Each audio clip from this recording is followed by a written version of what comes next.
Welcome to Shadow Warefare. This channel exists for one reason only: to expose the unseen battles happening all around us. The spiritual wars nobody talks about, the hidden doors people accidentally open, and the darkness that thrives when truth stays silent. If you've been drawn here, it's not by accident.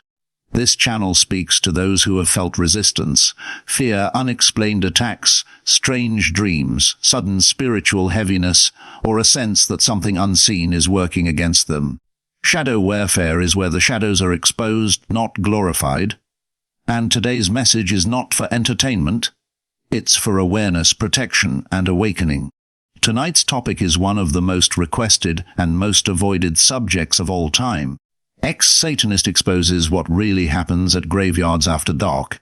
Before you dismiss this as exaggeration, folklore, or horror fantasy, let me say this clearly. Everything you are about to hear comes from lived experience, not imagination. I am not speaking as a storyteller. I am speaking as someone who once stood on the other side of the spiritual battlefield and walked away alive. Now let me ask you something, and answer it honestly in your heart. Why do you think graveyards feel different at night? Why do animals avoid certain burial grounds? Why do people report hearing footsteps, whispers, chanting, or feeling sudden dread even when no one is there? And why do Occult witches and satanic groups consistently choose graveyards after dark instead of daylight? Stay with me, because what you're about to hear will permanently change how you view cemeteries, nightfall, and the spiritual realm. When the sun goes down, something shifts. This isn't superstition. This is spiritual law. Darkness doesn't create evil, but it gives it permission to move without resistance. Graveyards are not just resting places for the dead. They are spiritual intersections, thresholds where grief, memory, death, and unresolved emotion converge. And where emotion gathers, spirits are attracted. Most people believe the dead simply sleep in peace. That belief is comforting, but incomplete. What remains at graveyards is not the soul of the departed. The soul moves on. What lingers is something else entirely: residual energy, emotional imprints, and in some cases, spiritual attachments that never belonged to the person buried there in the first place. When I was involved in satanic practices, graveyards were not symbolic locations. They were functional sites. They were chosen because they are spiritually thin places. Areas where the boundary between the physical and spiritual realms is weaker. Death leaves a mark. Trauma leaves a mark. Repeated mourning leaves a mark. And dark entities are drawn to those marks like insects to decay. After dark, graveyards come alive, not with ghosts like in movies, but with activity most humans cannot see unless they know what to look for. Shadows behave differently. Sounds travel without source. And there is an unmistakable feeling of being observed, not by the dead but by watchers. One of the biggest lies told to the public is that satanic activity in graveyards is rare. It isn't. It's organized, scheduled, and intentional. Groups arrive at specific hours, often between midnight and 3 a.m., because those hours are considered spiritually dominant. That's when resistance is lowest and manifestation is easiest. Rituals performed in graveyards are not about honoring death.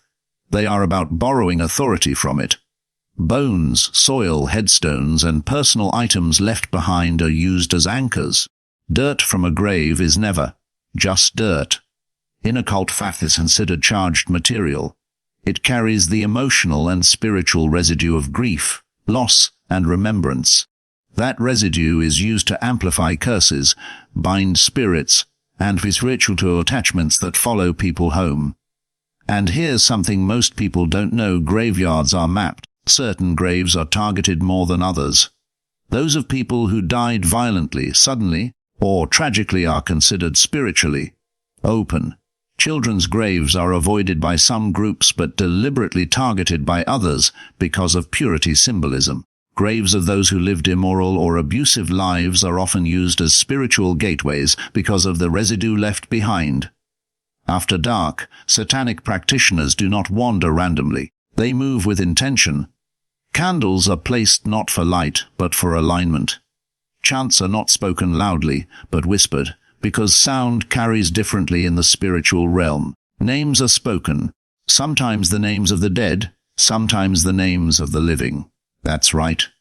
Graveyard rituals are often performed for people who are still alive. One of the most disturbing truths I can tell you is this: many spiritual attacks people experience in their lives began with their name being spoken in a graveyard at night by someone they've never met. You might wonder how that's possible. It's possible because names carry authority. A spoken name creates a point of contact. When combined with grave soil, personal items, or photographs, that contact becomes a doorway, and once a doorway is opened, something always answers. What answers is not the dead. The dead do not rise. What answers are opportunistic spirits, entities that have no physical body and seek attachment. Graveyards give them access to emotional frequency. Fear, grief, regret, anger, these are currencies in the spiritual realm. And after dark, those currencies are abundant. Animals know this. That's why dogs bark at empty spaces in cemeteries. That's why birds go silent. That's why insects behave erratically. Humans sense it too, but we're taught to ignore intuition. When people say, "I suddenly felt cold," or "I felt watched," or "I felt like I needed to leave immediately," that's not imagination. That's discernment. Another truth that may shock you: not all graveyard activity is ritual-based. Some entities simply gather there because humans no longer stay long enough to challenge them. Places of abandonment attract spiritual squatters. Over time, those presences become territorial. That's why some cemeteries feel peaceful, while others feel oppressive. It depends on what has been allowed to remain. During my time inside satanic circles, graveyards were used for initiations. New members were required to sit alone at night near specific gravery, but as exposure. Exposure breaks fear barriers. Fear is the final lock before possession influence begins. Once fear is conquered, discernment weakens. Let me say this carefully: possession does not look like movies. It begins as suggestion, as recurring thoughts, as nightmares, as personality shifts, as sudden attraction to darkness. Graveyards are often the first point of exposure, where los Jeffersons are sinking. You may be listening to this thinking, "I've walked through graveyards at night and nothing happened." And that may be true. But not everyone is spiritually unguarded. Not everyone is open. And not everyone is noticed. But when someone is already wounded, grieving, curious, or spiritually vulnerable, they stand out like a light in darkness. One of the most dangerous activities people do unknowingly is graveyard tourism. Taking photos, touching headstones, sitting on graves, or bringing objects home. Objects removed from graveyards carry attachments. That's not folklore. That's practice. Rings, coins, flowers, stones. These are used as carriers. Once brought into a home, they act as invitations. And here's something even darker: not all graveyard rituals involve people physically present.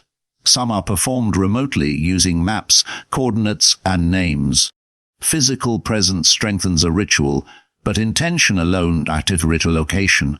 That's why certain graves are repeatedly disturbed without obvious reason. If you've ever experienced unexplained heaviness after visiting a cemetery, sudden bad dreams, persistent sadness, or recurring thoughts of death, that wasn't coincidence. Something noticed you. But here's the part they never tell you, and this is where hope comes in. Darkness only operates where it is allowed. Authority matters. Protection matters. Awareness matters. And exposure breaks power. The reason I speak now is because silence protects darkness. Truth dismantles it. Graveyards after dark are not places to fear, but they are places to respect. They are not haunted by the dead, but occupied by opportunists. And the moment you understand that, you take your power back. If you're still listening right now, it's because something in you already knew this world is deeper than we're taught. And now listen carefully, because what I'm about to share is the part most insiders never reveal. Not because it's secret, but because once you understand it, fear loses its grip. One of the biggest misconceptions people have about graveyards after dark is that everything revolves around dramatic rituals, candles, robes, and chanting. That image is deliberately pushed to make the real activity seem rare and theatrical. In reality, most graveyard work is quiet, subtle, and disturbingly simple. Darkness doesn't need spectacle. It needs access. After nightfall, the first thing that happens in an active graveyard isn't ritual, it's assessment. Certain individuals are highly sensitive to spiritual environments. They can feel shifts in atmosphere the way others feel temperature changes. They walk slowly, not out of reverence, but to sense which areas feel heavier, colder, or unusually silent. Those areas are considered spiritually active. Activity doesn't mean ghosts, it means presence. Presence comes from repetition. The more a place is used for dark intention, the easier it becomes to use again. That's why some graves attract repeated attention year after year. Once a spiritual doorway has been used, it never fully closes on its own. It must be shut deliberately. Otherwise, it remains available. Something else happens after dark that most people never notice. Time perception changes. Graveyards feel longer, deeper, and disorienting at night. Paths seem unfamiliar even if you've walked them before. This isn't psychological, it's environmental. Disorientation weakens grounding, and grounding is what keeps people spiritually anchored. One of the purposes of graveyard activity is not summoning, it's assignment. Entities are not always called, sometimes they're directed. Names are linked to intentions. Intentions are linked to emotional wounds. That's how attachments form. Not through force, but through agreement. Agreement doesn't mean permission in the conscious sense. It means resonance. If someone is struggling with depression, grief, addiction, rage, or obsession, they emit a frequency. Frequencies attract similar frequencies. Graveyards amplify those signals because they're already saturated with unresolved emotion. That's why people who spend time there without spiritual sub in the emotional spirals afterward. Another truth most people don't want to hear. Not everyone who goes to graveyards after dark is part of an organized group. Some are lone practitioners. Some don't even realize what they're doing. Curiosity itself can be a doorway. When curiosity crosses into fascination, and fascination crosses into fixation, something notices. There are also non-human intelligences that gather in these places without being summoned at all. They are drawn to neglect. Old, forgotten cemeteries are especially active, not because they're ancient, but because no one claims them anymore. Authority matters in the spiritual realm. Abandoned places lack authority. And where there is no authority, occupation occurs. Let me say something very clearly here, because fear thrives on misunderstanding. These entities are not all powerful. They do not own graveyards. They operate on borrowed space and borrowed attention. They cannot attach without an opening. The danger is not their strength. The danger is ignorance. One of the most common ways people unknowingly open themselves is through mockery. Taking selfies on graves. Laughing, joking, sitting or standing on burial sites. Speaking disrespectfully à la dare. Disrespect is not just social. It's spiritual. It signals a lack of boundaries, and lack of boundaries is read as invitation. Another major factor is objects. Items left at grave sites are not always harmless. Some are anchors. Coins, food, dolls, strings, jars, written names. These are not random. When people remove or disturb them, they interfere with something already in motion. Interference creates backlash, not because spirits are angry, but because energy seeks balance.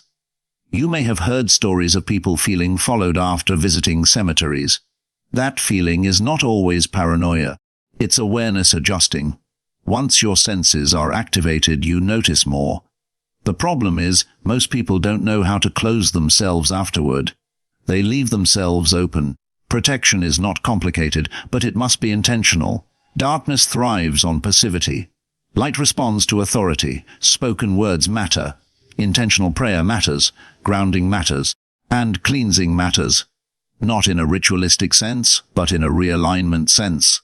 If you've ever visited a graveyard after dark and felt different afterward, there's no need for panic. Awareness is already a form of closure. Speaking peace over yourself. Rejecting anything that does not belong to you. Reclaiming your mental and emotional space. These are acts of authority. I want to address something important here, because misinformation causes unnecessary fear. Most graveyards are not constantly active. Most nights, nothing unusual happens. Activity increases during certain times, anniversaries, specific lunar phases, and emotionally charged dates. But even then, activity does not equal danger unless engagement occurs. You are not powerless walking past a cemetery. You are not cursed for attending a funeral. You are not marked simply by being nearby. Power lies in consent, not proximity. And here is the part that insiders hate hearing: love disrupts dark environments. Peace disrupts them. Prayer disrupts them. Not because it fights, but because it changes the atmosphere. Darkness does not argue with light, it leaves. The reason I share this is not to make you afraid of graveyards, but to make you aware of boundaries. Death is not evil. Grief is not evil. What exploits those things is the problem. In the next part, I'm going to expose the signs that tell you when a graveyard, or any place, is spiritually compromised, how to recognize lingering attachments in your life, and how to shut doors that were never meant to be open in the first place. There are signs most people overlook, not because they aren't obvious, but because no one ever taught them what those signs mean. When a place is spiritually compromised, it doesn't announce itself with screams or apparitions. It communicates through atmosphere, through patterns, through repetition. One of the clearest indicators of graveyard activity after dark is unnatural silence. Not peaceful silence, but a heavy, pressing quiet where even insects seem absent. Silence like that isn't empty, it's occupied. Nature avoids areas where something predatory is present, whether physical or spiritual. When birds suddenly stop calling, when wind feels muted, when footsteps sound swallowed instead of echoed, that's a sign of presence. Another sign is distortion. Time feels wrong. Minutes stretch. You check your phone and realize far more time has passed than you thought. Or the opposite happens. You feel like hours have gone by when it's only been minutes. This happens because your senses are being subtly disengaged from the physical environment. Disorientation creates vulnerability. Vulnerability invites influence. You might also notice recurring thoughts that don't feel like your own. Sudden sadness, irritation without cause, a desire to linger even though you feel uncomfortable. That contradiction, wanting to stay while wanting to leave, is not random. It's the push-pull effect of spiritual attention. One of the most misunderstood experiences people report is feeling cold spots. This is not about temperature. It's about energy displacement. When a non-physical presence occupies space, it alters the surrounding environment. Your body senses that shift instinctively. That's why people say, "It felt like someone walked past me," even when no one did. Now let's talk about something most people don't want to confront. Attachments don't always come from graveyards alone. Graveyards simply amplify what already exists. If someone is already emotionally wounded, spiritually exhausted, or living without boundaries, exposure hits harder. Darkness doesn't create cracks, it uses them. If after visiting a cemetery, especially after dark, you experienced recurring nightmares, dreams of dead relatives calling to you, sudden obsession with death, unexplained anger, or emotional numbness, those are signs something tried to linger. Tried does not mean succeeded, but ignoring those signs allows influence to deepen. Here's the part that should empower you: attachments are not permanent unless fed. They require attention, fear, obsession, or secrecy. The moment you stop feeding them, they weaken. The moment you expose them, they lose leverage. One of the strongest ways people unknowingly feed darkness is through silence.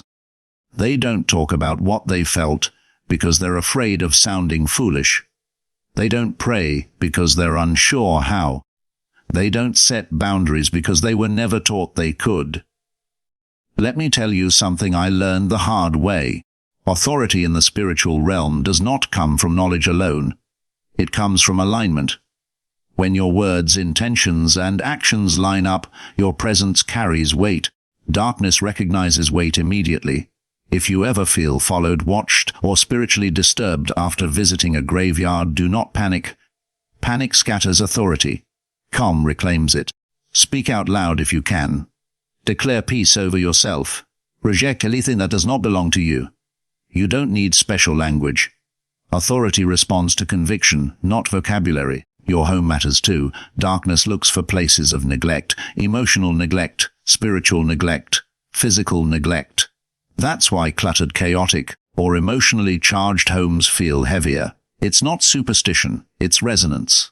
Order restores clarity. Light follows clarity. Another thing most people never realize is that graveyard activity doesn't always stay in the graveyard. It follows emotional trails. If someone involved in dark practices thinks about you, obsesses over you, or targets you emotionally, intention alone can bridge distance. That's why spiritual protection is not about fear, it's about consistency. Daily grounding matters, gratitude matters, clean conscience matters. These aren't religious cliches, they're stabilizers. Stability is invisible armor. I want to speak directly to anyone listening who has lost someone. Grief does not attract darkness by itself. Love is not a weakness, but prolonged grief without release can open emotional loops. Speak to your loved ones in memory, not in desperation. Honor them, but do not invite them. The living must stay aligned with the living. Another disturbing truth from my past is this: many people involved in dark practices are themselves deeply broken. They seek graveyards not because they love darkness, but because they feel unseen in light. That doesn't excuse their actions, but it explains why darkness spreads through wounded people first. The real danger of graveyards after dark isn't what lurks there. It's what follows people home when they don't know how to close doors. Doors close with intention, with spoken rejection, with choosing peace over curiosity, with refusing to romanticize darkness. If you've ever felt drawn to places of death, ask yourself why. Not with judgment, but with honesty. Curiosity can be healthy. Fascination can be dangerous. Awareness turns fascination into wisdom. As we move toward the end of this message, I want you to understand something deeply. You were never meant to live afraid of the unseen. You were meant to understand it enough not to be controlled by it. Graveyards after dark reveal a truth most people ignore. Darkness as this. Malice survives only where light is absent or unaware. When someone walks away from darkness, the reaction is rarely immediate and dramatic. Darkness does not roar when it loses access. It watches. It waits. It tests. And that's why people who leave occult involvement, satanic practice, or even casual engagement with dark curiosity often experience a strange period afterward where things feel unsettled. Not worse, just exposed. This is the phase most people misinterpret. They think something followed them. In reality, what's happening is separation. Influence resists disconnection the same way habits resist change. But resistance does not mean authority. It means loss of control. One of the hardest truths for people to accept is that darkness prefers familiarity. It does not hunt randomly. It revisits what once allowed it. That's why former practitioners are more aware of spiritual shifts. Awareness doesn't mean vulnerability. It means sensitivity. And sensitivity, when guided correctly, becomes discernment. Graveyards after dark play a role here because they represent unresolved endings. Darkness thrives in unresolved spaces, unfinished grief, unanswered questions, unspoken pain. When someone leaves darkness, they are no longer unresolved, they are choosing closure. And closure collapses access points.